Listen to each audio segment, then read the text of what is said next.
Hey everybody, Jeff here with Martin Survival. So today I'm going to show you a quick navigation tip called the shadow stick method. Now this was used in early primitive culture and it's still used today by lost hikers and adventurers who end up getting lost in the wilderness and find themselves in a survival situation. This method will help you find north, east, south, and west. Stay with me and let me show you how to do this.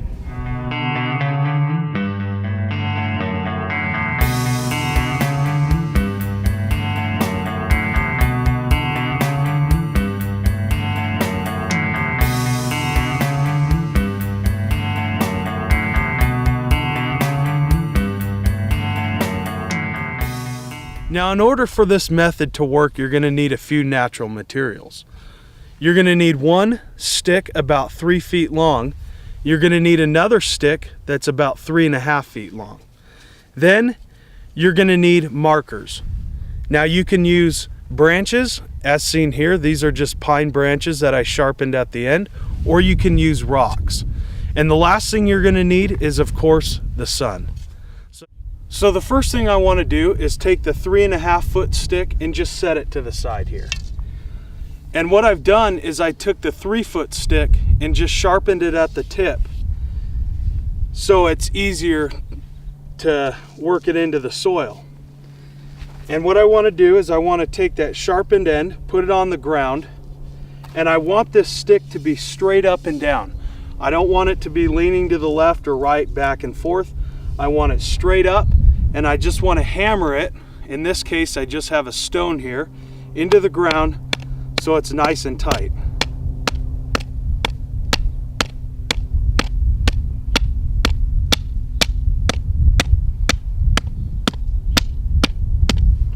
Just want to check things, make sure it's nice and straight once again.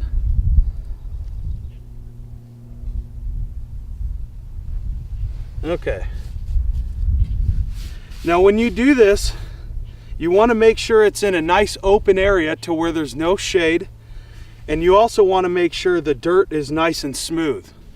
And I'll show you why in just a second. So now I have my stick that's straight up and down, as you can see here.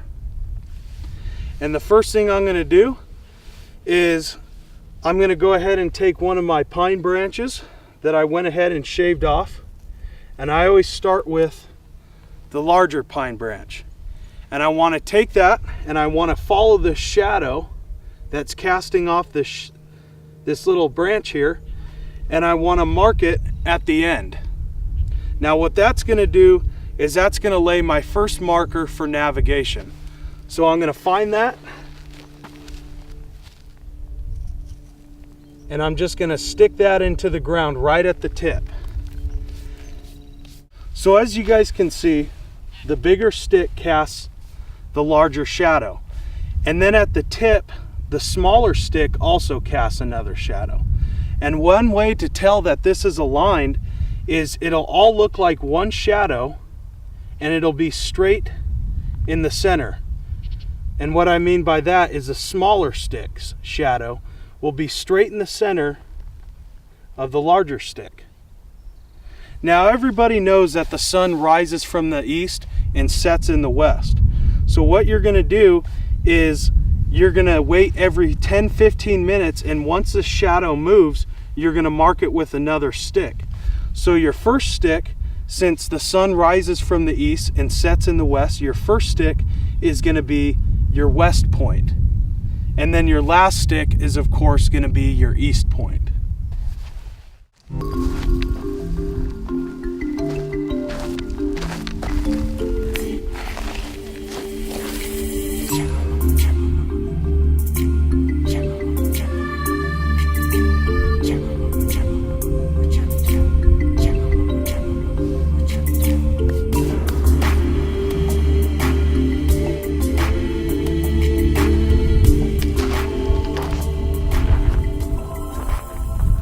So earlier I talked about having a nice flat surface and also being in the open to where there's no shade.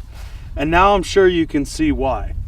And the reason why, well, you want that line to be very straight, and if there's a lot of ripples on the floor, if there's a lot of rocks, that's not going to give you true east and west, because that stick's shadow will be shifting.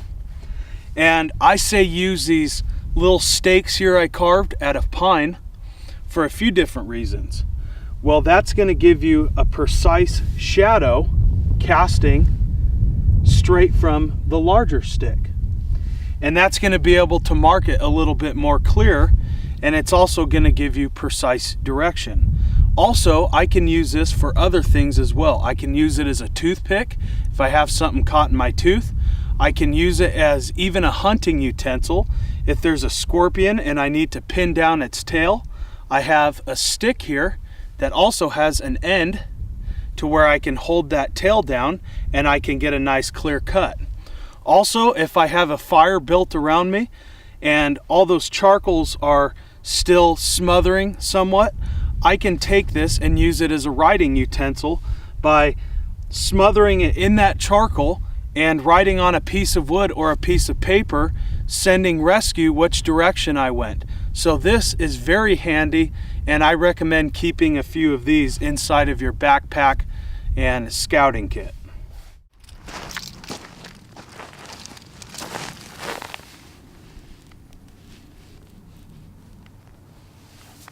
All right, so that'll be the last one we stake in. We have 1, 2, 3, 4, 5. That should be good enough. Now this is where the 3.5 foot stick comes in. And this, I want to place directly over it. And this will be west, and over here will be east. Now how accurate is it? Well, let me show you. All right, so we have our compass here. It's the Suunto MC2G. And we're going to put the dog in its house. And what I mean by the dog in its house, you want the top arrow to meet the bottom arrow. And as you can see, it is a little bit off. It says west is this way and east runs that way. And that's expected.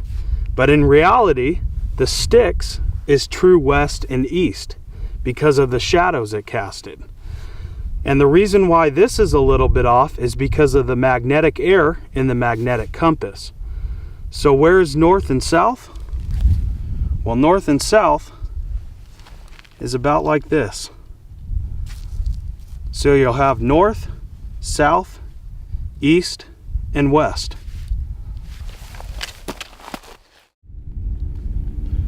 So this compass comes very, very close to true north, east, south, and west.